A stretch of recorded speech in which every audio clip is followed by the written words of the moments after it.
बघा मी बुलढाण्यामध्ये जवळपास कलेक्टर साहेबांना 4000 डबलची नावं ही बोगस असल्याचं आम्ही कळवलेलं आहे, लेखी कळवलेलं आहे. काल महाराष्ट्र राज्याचे निवडणूक आयोग दिनेश वाघवणे साहेबांना मी फोन केला की अशा प्रकारचे बोगस नावं आहे आणि काही 30-30 वर्षापासूनचे लोक इथे राहून गेलेत, अधिकारी राहून गेलेत, त्यांची देखील नावं तसेच आहेत आणि मृत्यू झालेले देखील. हा आकडा जिल्ह्यात जर विचार केला तर लाखापेक्षा अधिक हा आकडा आहे. आणि निवडणूक आयोग म्हणतो नाव काढू नका. अरे ही जी डबल नाव ही तुम्ही काय काढत नाही? असा कोणता या भारताचा कायदा आहे, कोणतं संविधान असं की असे बोगस नावं तुम्ही कायम ठेवतात?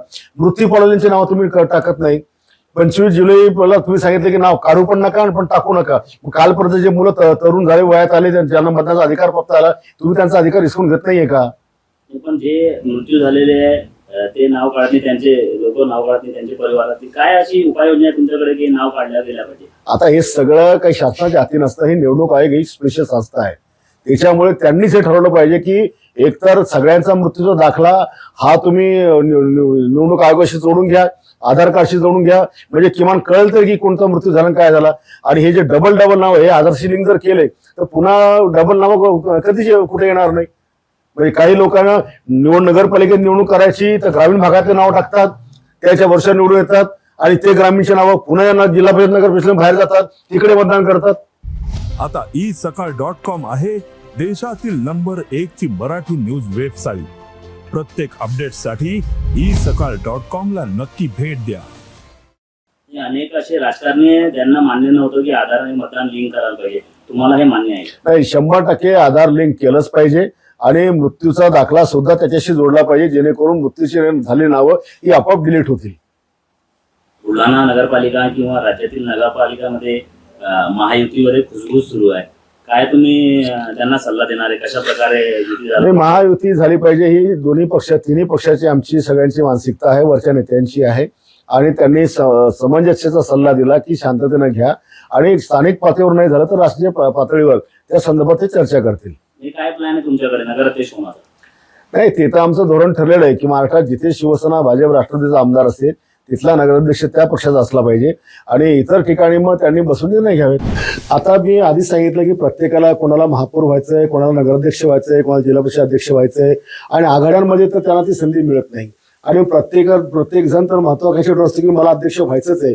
आणि मग जर आघाडीमध्ये होत नसेल तर त्याला माहिती आहे मग आपण सोबळावर लढलं तर आपले प्रयत्न पूर्ण होऊ शकतात आणि स्वप्न साकारू शकते. त्याच्यामुळे किती आघाड्या टिकतील हे सांगता नाही येत.